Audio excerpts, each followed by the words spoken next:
Bismillahirrahmanirrahim. Assalamualaikum warahmatullahi wabarakatuh. Salam sejahtera, salam UMS Merdeka Cemerlang dan salam Malaysia Madani. Okey, hai semua orang. Hari ini kita kembali lagi dalam podcast The Trio. Dan yang mana hari ini kita akan sampaikan, kami akan sampaikan serta memperdengarkan dekat seluruh pendengar podcast ini berkenaan tajuk isu kepimpinan orang bukan Islam dalam kerajaan. Okey, dengar tajuk rasa berat kan guys? Tapi jangan risau, kawan-kawan saya di sebelah sini diorang akan bentangkan berkenaan isu ini dalam ayat yang sangat simple supaya kita semua dapat fahami dan kita dapat untuk mengetahui lah benda ni dengan cara yang lebih senang. Okey, baiklah. Sebelum kita mendengar podcast ni dengan lebih lanjut lagi, elok kiranya kita berkenal-kenalan dengan uh, kita punya kawan-kawan di sebelah sini. Macam bak kata berpatah, orang cakap tak kenal maka tak cinta, bukan? Okey, so saya persilakan kawan-kawan saya untuk memperkenalkan diri diorang. Dipersilakan. Bismillahirrahmanirrahim. Assalamualaikum. Nama saya Muhammad Baihaqi bin Muhammad Kasim. Dan saya Nurul Kashfi binti A. Dan saya Nur Farhana binti Misbahuddin selaku moderator untuk podcast kita pada pagi ini. Okey, baiklah, tajuk podcast kita untuk hari ini iaitu berkenaan isu kepimpinan orang bukan Islam dalam kerajaan, iaitu dalam pentadbiran kita. Okey, seperti yang kita tahu di Malaysia ni, kita terdiri daripada pelbagai kaum dan di Malaysia ni sendiri kita mengamalkan demokrasi setelah sekian lama lah kita memang menggunakan sistem demokrasi. Okey, nak payah kita mau tengok secara keseluruhan, iaitu secara daripada Malaysia tu sendiri. Kita tengok di Sabah sendiri. Seperti kita tahu di Sabah ni kita ada kepelbagaian kaum, kepelbagaian etnik yang mana telah menjanjikan kedamaian untuk kita semua. Okey. Hal itu kerana rakyat yang bukan Islam ni, diorang ni merupakan sebahagian daripada rakyat di negara kita ni, yang mana diorang ni ada hak untuk menikmati keistimewaan yang sama seperti orang Islam. Maksudnya kita ada hak kesamarataan antara orang Islam dan orang bukan Islam. Okey, bahkan UMS ini sendiri berdasarkan kajian yang telah saya buat tadi, sebanyak 52% orang bukan Islam didaftarkan sebagai pelajar di Universiti Malaysia Sabah ini. Okey, kita dapat lihat kita sebagai pelajar, kita yang beragama Islam dan juga yang tidak beragama Islam, kita semua mendapat hak kesamarataan yang sama. Semua dapat kolej kediaman, semua ada hak untuk belajar, macam itu. Okey. Baiklah, kita berbalik semula kepada tajuk podcast kita untuk pagi ini iaitu um, peranan orang bukan Islam dalam kerajaan. Okey, kita berbalik pada konteks iaitu sebagai seorang rakyat. Seorang rakyat ni, dia sama ada beragama Islam ataupun tidak beragama Islam, dia orang ada hak kerakyatan yang mana setiap seorang rakyat di Malaysia ni, dia orang ada hak seperti hak berpolitik, yang mana diorang ni menjadi pembangun untuk negara sekaligus untuk tamadun Islam itu sendiri. Okey, tamadun Islam itu dia mencatatkan partisipasi daripada orang bukan Islam dalam pentadbiran negara. Kalau kita boleh tengok, ada pemimpin kita yang jadi ketua menteri, YB yang dalam kalangan orang bukan Islam. Okey, diorang ni digunakan sebagai pemimpin dan juga sebagai guna tenaga di Malaysia itu sendiri. Dalam banyak bidang seperti kita boleh lihat dalam bidang politik, kesihatan, sosial maupun pendidikan. Okey, kita dapat tengok cikgu yang pelbagai. Ada cikgu Melayu, Cina dan juga India. Okey, keadaan ini juga telah terjadi lama dulu. Maksudnya benda ni bukan terjadi zaman kita je. Zaman Abbasiyah, zaman Umayyah maupun zaman Uthmaniyah. Maksudnya benda ni sudah dilakukan pada zaman dulu lagi. Pada zaman pemerintah terdahulu lagi. Okey, puas sudah saya membebel ni. Marilah kita mendengar pujahan serta penerangan daripada sahabat-sahabat kita. Okey, untuk soalan pertama, soalan ni saya tujukan kepada saudara Baihaqi dan juga saudari Kashfi, iaitu bagaimanakah kepimpinan bukan Islam dalam pandangan fuqaha? Dipersilakan. Bismillahirrahmanirrahim. Assalamualaikum warahmatullahi wabarakatuh. Alhamdulillahirabbil alamin wassalatu wassalamu ala asyrafil anbiya'i wal mursalin wa ala alihi wa sahbihi ajma'in amma ba'du. Jadi berkaitan dengan punca utama, apakah punca utama berlakunya khilaf di kalangan fuqaha berkaitan dengan isu ini adalah disebabkan oleh kaitannya jawatan-jawatan tertentu dengan maslahah atau kedudukan umat Islam. So, kalau kita tengok pada tamadun-tamadun silam, golongan mayat ini lazimnya tidak akan mendapat tempat dalam tadbiran kerajaan sebab golongan mayat ini dianggap sebagai liability kepada kepentingan golongan-golongan majoriti. Jadi untuk isu berkaitan isu kepimpinan orang bukan Islam dalam kerajaan, terdapat dua aliran pandangan dalam kalangan fuqaha. Bagi yang menolak, Saudari Kashfi akan menerangkan sebentar selepas saya, dan saya akan menerangkan berkaitan dengan aliran yang menerima. Jadi antara fuqaha yang menerima penglibatan orang bukan Islam adalah Imam Al-Mawardi, Dr. Yusuf Al-Qaradawi. Mereka berpandangan orang bukan Islam boleh dilantik sebagai Wazir Al-Tanfiz ataupun sebagai pelaksana bagi pelantikan kerajaan.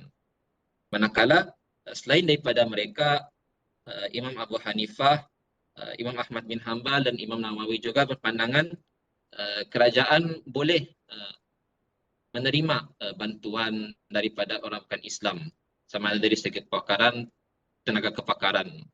Nah, jadi perkara sebegini memang pernah berlaku pada kerajaan-kerajaan Islam terdahulu seperti Bani Umayyah, Bani Abbasiyah dan Turki Utsmaniyah. Jadi mereka bagi fuqaha yang menerima, mereka berpegang pada Quran surah Al-Imran ayat 28 dan ayat 118 yang menyatakan larangan melantik orang bukan Islam ditujukan kepada surah larangan melantik orang bukan Islam ini sebenarnya ditujukan kepada golongan kafir harbi berdasarkan pada asbabun nuzul kedua-dua ayat tersebut. Jadi larangan kepada golongan zimmi tidak terpakai. Namun berdasarkan ayat-ayat tersebut, Rashid Ridha telah menekankan beberapa ciri berkaitan dengan larangan tersebut. Yang sekiranya empat ciri ini ada pada individu yang bukan Islam itu, maka kita diharamkan untuk memilih individu itu untuk menjadi pemimpin. Yang pertama, individu itu memang berniat pun untuk hancurkan Islam. Yang kedua, apabila individu itu mendapat kuasa, individu itu ingin menyiksa umat Islam. Yang ketiga pula, adanya perasaan benci individu itu terhadap umat Islam. Dan yang keempat, adanya sifat hasad dengki individu itu. Jadi berkaitan dengan hadis Rasulullah, Rasulullah bersabda, "Inna la nasta'inu bi musyrik." Maknanya Rasulullah tidak enggan untuk menerima bantuan daripada orang musyrikin. Sebenarnya hadis ini bukanlah menjadi suatu tindakan yang bersifat dasar yang tidak boleh diiktirafkan langsung. Sebab ada hadis lain yang diriwayatkan oleh Imam Al-Bukhari. Rasulullah pernah mengupah seorang lelaki dari Bani Dail untuk menjadi juru pandu jalan, walaupun lelaki itu sebenarnya daripada golongan musyrikin Quraisy. Ada juga hadis yang lain daripada Imam Abu Daud. Rasulullah pernah meminjam perisai daripada Safwan bin Umayyah, yaitu anak kepada pembesar Quraisy ketika perang Hunain. Ya, bapaknya pembesar Quraisy ini memang kuat menentang Islam, tapi anaknya Safwan ini dia sebenarnya tidak terancam dengan Islam. Dia tidak memusuhi pun dengan Islam. Jadi sebab itulah Rasulullah minjam perisai itu daripada Safwan bin Umayyah inilah.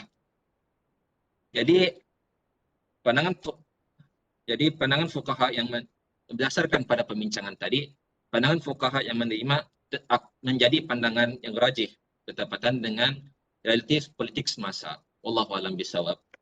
Sekian daripada saya.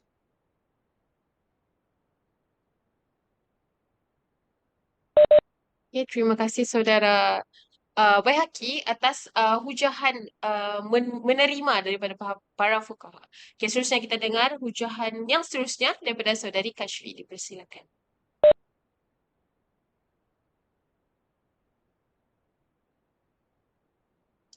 Baik, Bismillahirrahmanirrahim.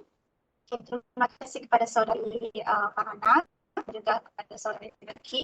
Baik, seterusnya saya akan membahaskan tentang ini adalah baik, aliran menolak. Terdapat beberapa ulama yang menolak pandangan ini, termasuklah Imam Al-Haramain, Imam Ahmad bin Hanbal dan juga Imam Al-Qayyim.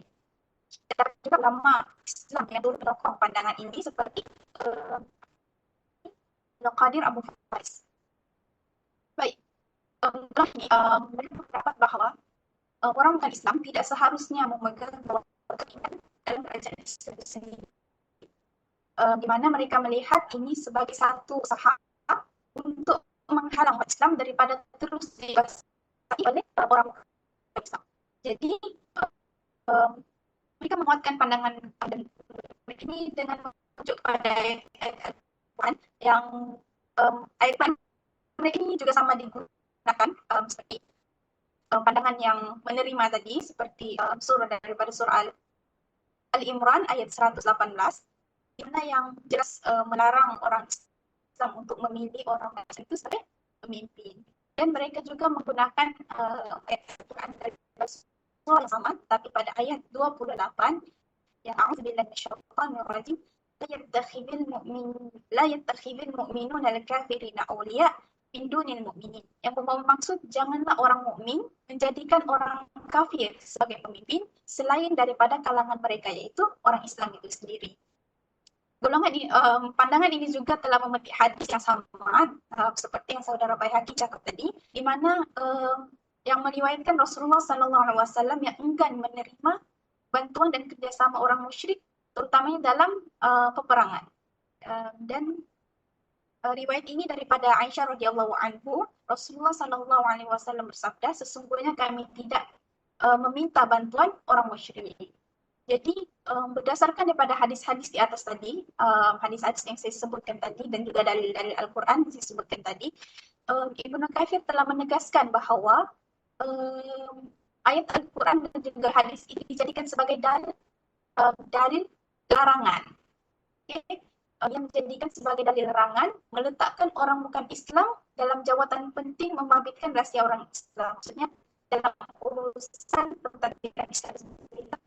Jadi mereka berpendapat jika kita membiarkan orang Islam ini masuk dalam urusan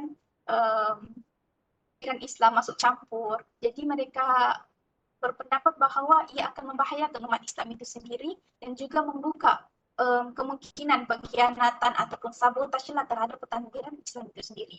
Perkara ini pernah berlaku dalam sejarah yang menunjukkan sikap menolak kerjasama dengan orang bukan Islam, sepertinya seperti ketidaksetujuan Umar bin Al-Khattab terhadap pelantikan orang bukan Islam ini dan Muslim ini sebagai penulis kerana Umar bin Al-Khattab merasa menganggap ia sebagai orang dalam lah bagi kalangan orang bukan Islam dalam pentadbiran Islam itu.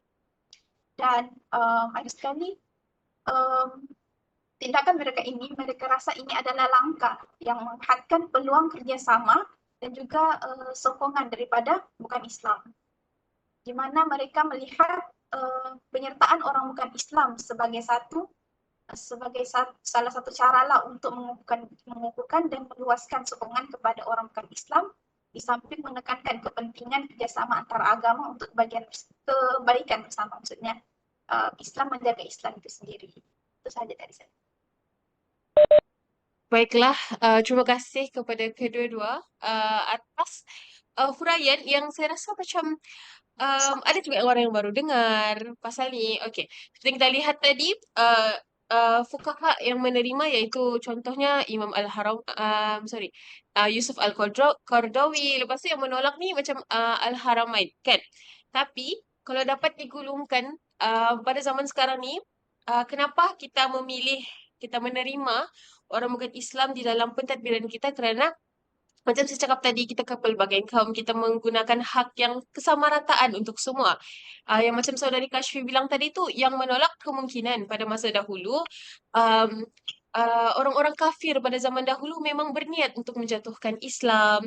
Tapi untuk masa sekarang ni, bagi saya tidak relevan sudah untuk kita menolak sebab kita duduk dalam komuniti yang sejagat macam tu. Okey. Kita teruskan kepada soalan seterusnya. Soalan kedua kepada saudara Baihaqi iaitu, apakah asas yang menjadi penanda aras untuk membenarkan orang yang bukan Islam ni masuk dalam penglibatan kerajaan kita, penglibatan dalam pentadbiran kita? Dipersilakan. Okey, bismillahirrahmanirrahim. Sebenarnya penglibatan orang Islam ini dalam kerajaan sebenarnya tidak bercanggah langsung secara langsung pun di antara dengan dalil daripada Al-Quran dan Hadis. Bahkan Islam membenarkan orang bukan Islam ini untuk menyertai tadbiran kerajaan atas dasar bekerjasama untuk membangunkan negara. Oleh bagaimanapun, perkara ini masih tertakluk kepada 4 asas. Yang pertama, pelantikan ini adalah berdasarkan pada maslahah ammah rakyat dan negara. Sekiranya dengan menggunakan kepakaran individu bukan Islam ini, maknanya dapat membangunkan negara itu. Jadi itu merupakan suatu maslahah ammah untuk dapat kerakyatan negara dapat kebaikan daripada kepakaran individu itulah. Yang kedua pula, menempati maqasid syariah, iaitu apabila kepakaran bukan Islam ini digunakan dalam bidang keuangan dan dapat menaik taraf kehidupan rakyat, maknanya dapat menjamin hifzun nafs, iaitu keselamatan jiwa, dan hifzul mal, iaitu keselamatan harta rakyat.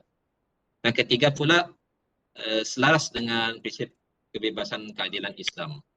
Ini penerimaan orang bukan Islam dalam pentadbiran menunjukkan adilnya Islam ini kepada orang bukan Islam. Sebab orang bukan Islam ini berhak juga untuk kebebasan bersuara, bekerjasama, bekerja, berorganisasi, dan berpolitik. Mengikut prinsip nas-nas yang digariskanlah oleh Islam.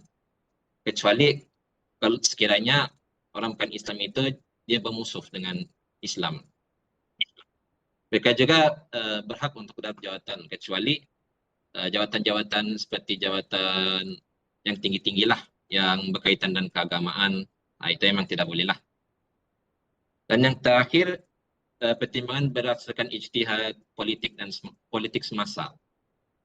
Jadi pengambilan orang bukan Islam dalam tadbiran kerajaan ini dibuat berdasarkan ijtihad pemimpin itu. Sama ada dengan penglibatan individu bukan Islam ini dapat membawa maslahat kepada negara atau tidak. Jadi secara rumusannya, pandangan untuk menerima pandangan dua fuqaha ini memang tidak bertentangan pun antara satu sama lain. Pokoknya di sini adalah sejauh manakah penglibatan bukan Islam itu dapat mencapai kemaslahatan umat Islam dan negara itu. Wallahu alam. Sekian itu saya daripada saya.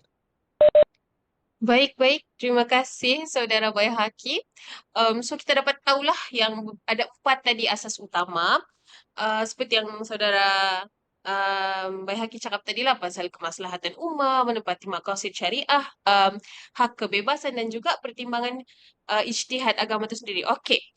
Kita beralih kepada soalan yang terakhir untuk podcast kita hari ini, iaitu apakah syarat yang diketengahkan kepada orang bukan Islam dalam penglibatan mereka di dalam kerajaan perpaduan, yang mana mungkin boleh ditelikan dengan kita punya kerajaan perpaduan sekarang. Dipersilakan saudari Kashfi.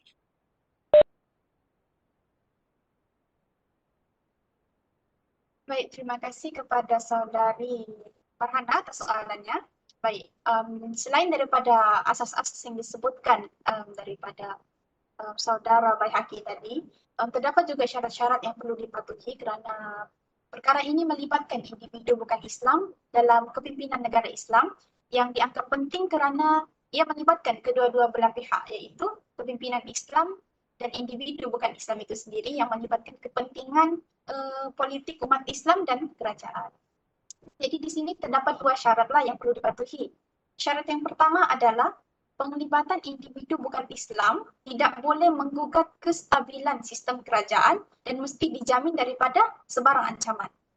Jadi dalam perkara ini terdapat beberapa kriteria lah yang perlu ada dalam diri seseorang non-Muslim tersebut. Jadi kriteria itu adalah mempunyai kepakaran dan juga ada kepakaran sendirilah seperti yang dilakukan oleh Rasulullah SAW dalam melantik Bani Al-Dar sebagai pengintip baginda kerana beliau mempunyai kepakaran dalam mengintip. Selain itu, kesetiaan dan kepatuhan kepada kerajaan juga dianggap penting serta kejujuranlah kerana kejujuran amanah ini menjadi asas kepercayaan orang Islam terhadap individu bukan Islam, terhadap non-Muslim itu sendirilah apabila dilantik sebagai pemimpin. Jadi kriteria ini menjadi digunakanlah untuk pengesahan jawatan sebagaimana syarat keislaman dikenakan ke atas pemimpin Islam itu sendiri. Seterusnya, kriteria lain adalah pemantauan terhadap tindakan mereka juga disyorkanlah di mana kerajaan perlu berwaspadalah terhadap sebarang sabotaj, sebarang pengkhianatanlah daripada seseorang yang ingin dilantik itu. Jadi sebagian ulama berpendapat bahawa tindakan pengkhianatan ataupun pembelotan ini tidak seharusnya lah menjejaskan kuasa politik Islam itu sendiri. Di mana sebagian daripada mereka seperti Syafi'i berpendapat bahawa empayar Islam ini boleh kekal stabil walaupun tanpa penglibatan individu bukan Islam jika tindakan mereka tidak memudaratkan Islam politik itu sendiri. Maksudnya kerajaan Islam boleh wujud walaupun tanpa penglibatan mereka iaitu non-Muslim.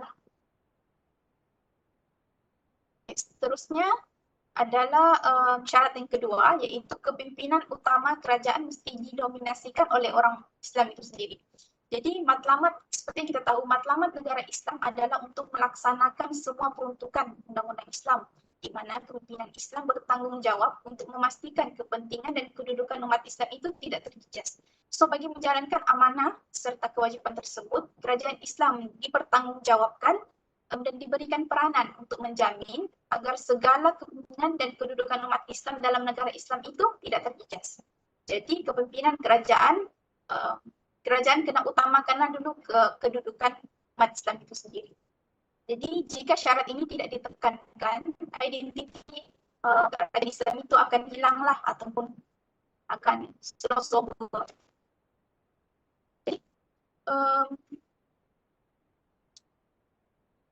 Jika dilihat daripada perbincangan Kashfi ada 4 minit lagi, so maybe boleh kasih short 4 minit lagi. Okay. Nanti aku edit lah.